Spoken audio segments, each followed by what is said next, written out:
चला तर मग आज आपण चिकन बिर्याणी बनवू. साहित्य घेऊया आपण. लसूण, आलं, कोथिंबीर, कांदा घेऊ फ्राय करून. आलं लसूण ठेचून घेऊया.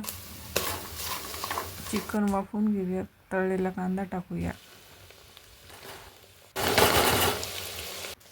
तळलेला कांदा चिकन वाफवून घेतलं. त्याच्यामध्ये मिरच्या, थोडासा मसाला, गरम मसाला, भात उकडलेला थर लावून घ्यायचे छानपैकी.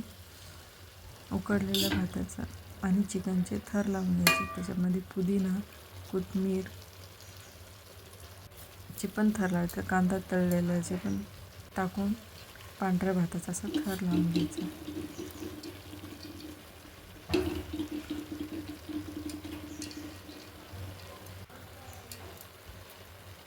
भातामध्ये खडा मसाला, गरम मसाला टाकून उकळून घ्यायचा.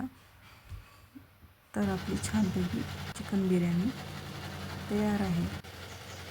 सोप्या पद्धतीची करून बघा.